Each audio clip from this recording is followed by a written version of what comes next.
Hello everyone, how are you all? Today's conversion is benzene to biphenyl, right? इस conversion के through हम लोग 3 reactions पढ़ेंगे, तो ये इसलिए बहुत important हो जाता है. So first of all, let's understand what is biphenyl. Benzene सबको पता है, right? Benzene is this, और benzene को हमको convert करना है biphenyl में. तो biphenyl actually कैसा दिखता है, ध्यान से देखिए. तो एक्चुअली दो बेंजीन रिंग्स को एक दूसरे के ऊपर लगा दो, तो this is called as biphenyl. Okay, तो इस रिएक्शन को करने के लिए मेरे दिमाग में एक सिंपल सी चीज आ रही है.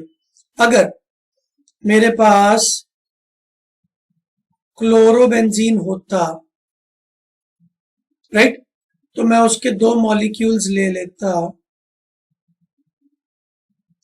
और मैं सिंपली उसको सोडियम और ईथर में डाल देता.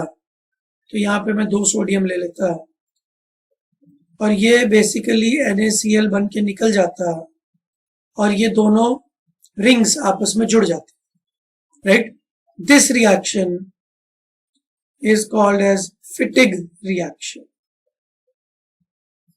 फिटिग, FITTIG, राइट. तो फिटिग रिएक्शन सिंपली क्या बोलती है, इधर फिनाइल ग्रुप है और इधर X है. X मतलब हैलोजन, इधर भी X और फिनाइल है, तो आपने बीच में 2 सोडियम डाले, इवेंचुअली NaX बन के निकल गया और दोनों फिनाइल रिंग्स आपस में जुड़ गई. This is called as Fittig reaction, right. तो अगर मेरे पास बेंजीन की जगह क्लोरोबेंजीन होता तो मेरा काम हो जाता, राइट. तो अब एक काम करते हैं, हम लोग क्लोरोबेंजीन बना लेते हैं फिर. और क्लोरोबेंजीन बनाना कुछ ज्यादा मुश्किल नहीं है.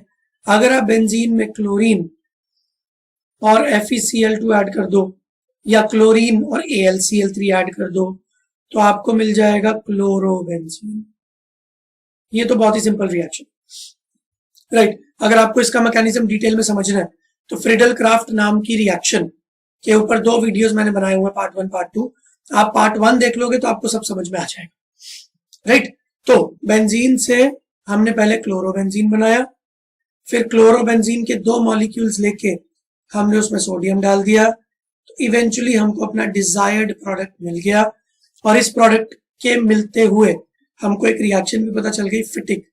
अब इसी से बहुत मिलती जुलती एक रिएक्शन है, वुड्स रिएक्शन. आप सबने मोस्टली नाम सुना होगा, तो मैं नेक्स्ट पेज पे उसको करके दिखा देता हूं.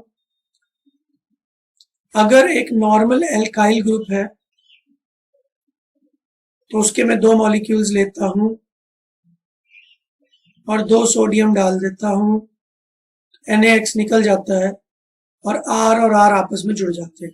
इसको बोलते हैं वुड्स रिएक्शन, राइट. अब वुड्स रिएक्शन और फिटिग में क्या फर्क है, दोनों सिमिलर ही तो है. तो बस फर्क इतना सा है कि अगर ये जो R ग्रुप है वुड्स में, ये एल्काइल ग्रुप होता है, मतलब CH3 या C2H5 एल्काइल ग्रुप. बट फिटिग में ये वाला ग्रुप एराइल ग्रुप होता है, दैट मीन्स PHCl एटसेट्रा. तो वुड्स और फिटिग दिखने में बिल्कुल सेम है. The only difference is Wurtz में एल्काइल ग्रुप्स होंगे विद हैलोजन, फिटिग में एराइल ग्रुप्स होंगे. और अब एक खास बात, यहाँ पे 2 कंपाउंड्स है RX के, आप देखो, ये एक RX, ये एक RX. दोनों एल्काइल है तो वुड्स, दोनों एराइल है तो फिटिग. बट अगर एक एल्काइल है और एक एराइल है, I give you one example. अगर मैंने बोला कि मेरे पास CH3Cl है और मेरे पास फिनाइल, फिनाइल को ऐसे लिखते हैं PHCl है. अब मैंने दोनों के बीच में सोडियम डाल दिए 2 मोल्स, राइट.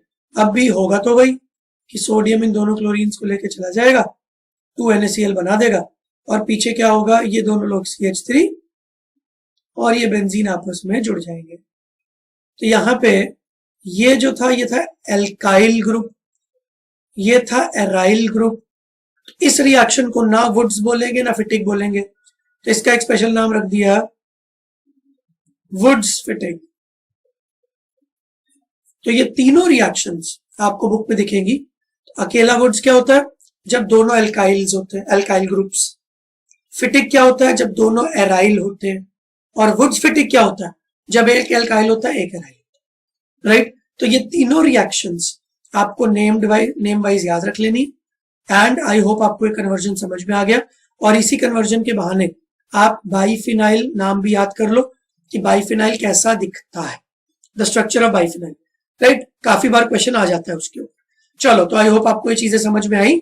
नेक्स्ट वीडियो में मैं नेक्स्ट कन्वर्जन लेके आऊंगा, और हर कन्वर्जन के साथ मेरी कोशिश यही रहेगी कि मैं कुछ ना कुछ जीओसी के और कुछ ना कुछ नेम्ड रिएक्शंस के कॉन्सेप्ट्स आपको वन बाय वन सिखाता रहूं।